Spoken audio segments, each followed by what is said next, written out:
तर नातं म्हणजे काय?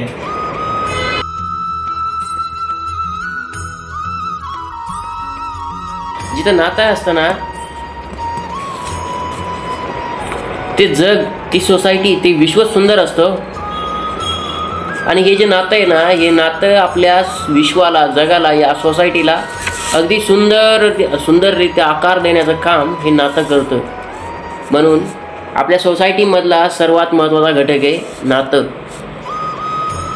मग ते नातं मैत्रीचं असो, प्रेमाचं असो, किंवा मग पाहुणेरावळे असोत, शेजारी पाजारी असोत, वगैरे वगैरे, त्याच्यामध्ये सर्व झाले सोसायटीमध्ये. तर नातं म्हणजे काय? नातं म्हणजे प्रेम, आदर, भावना, आपुलकी आणि अशा बऱ्याच आणखी काही गोष्टी आहेत. हल्ली एक बातमी व्हायरल झाली मागे, USA मधून बातमी होती ती, युनायटेड स्टेट ऑफ अमेरिका. तिथून एक बातमी व्हायरल झाली. जसं आपल्या इकडे लव्ह मॅरेज होतं, कोर्ट मॅरेज होतं, अरेंज मॅरेज होतं, तसं तिथं आणखीन एक पद्धत निघली मॅरेजची, जी की फ्रेंड मॅरेज म्हणतात त्याला. फ्रेंड मॅरेज, होय, बरोबर ऐकलं तुम्ही, फ्रेंड मॅरेज. फ्रेंड मॅरेज म्हणजे काय, त्याच्यामध्ये काय असतं नेमकं, कशामुळं केलं ते. आता सध्याची परिस्थिती तुम्हाला माहितीच आहे. आता सध्याची परिस्थिती काय चालू आहे की बाबा कोणी प्रेमात धोका घेतं, कोणी अरेंज मॅरेज झालं तर कोणाचं प्रेम नसतं, किंवा मग अशा अनेक काही कारणं आहेत त्याचे. तसं आपल्याला एवढं काही माहिती तर नाही आहे, पण जेवढं माहिती आहे तेवढं मी सांगण्याचा प्रयत्न करतो माझ्या भाषेमध्ये. तर आता तुम्ही विचारात पडला असाल की फ्रेंड मॅरेज नेमकं आहे काय, आणि ते म्हणजे काय आहे, कसं त्या लोकांनी कसं काय केलं, कशामुळं बनवलं. तर याचं एक कारण तर आपल्याला स्पष्ट आहे की जे आत्ताच्या काळामध्ये जे धोका खात आहेत प्रेमामध्ये, किंवा मग लग्न झाल्यानंतर डायव्होर्स वगैरे असं तसं होत आहे. तर याचं सोल्युशन म्हणून यांनी फ्रेंड मॅरेज काढलं. तर सोल्युशन म्हणजे एक तात्पुरतं, टेम्पररी. याच्यामध्ये डायव्होर्स वगैरे होऊ शकतो.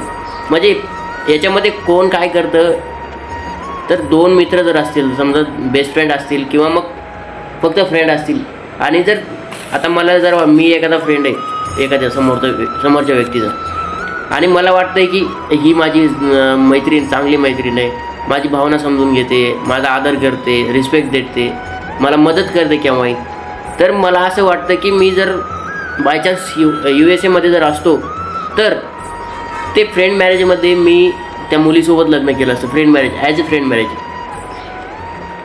तर असा विषय, म्हणजे जे आपल्याला आपली भावना समजून घेतं, जो आपली मदत करतो, किंवा मग मेंटली किंवा फिजिकली हेल्प करतो, मदत करतो, आदर करतो आपला, अशा व्यक्तीशी लग्न करणं म्हणजेच फ्रेंड मॅरेज.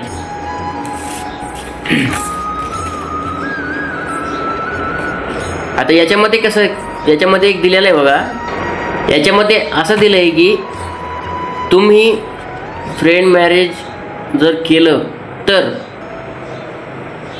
USA मध्ये चालू आहे, आपल्या भारतामध्ये येईल का नाही सांगू शकत नाही आहेत आपण. आपली भारत माता म्हणजेच इंडिया सांगू शकत नाहीत आपण. तर ठीक आहे. आणि या फ्रेंड मॅरेजमध्ये आपण जर वाटलं की आपल्याला बरोबर नाही आहे, किंवा मग आपल्याला ज्यावेळेस डायव्होर्स घ्यायचा असतो त्यावेळेस ॲज अ फॅसिलिटी जशा इकडं असतात लग्नामध्ये, ज्यावेळेस लव्ह मॅरेज करता, कोर्ट मॅरेज करता किंवा अरेंज मॅरेज करता, तशाच फॅसिलिटी फ्रेंड मॅरेजमध्ये सुद्धा आहेत, तशाच फॅकल्टी आहेत, तसेच नियम आहेत, कायदे कानून आहेत त्यांचे वेगवेगळे.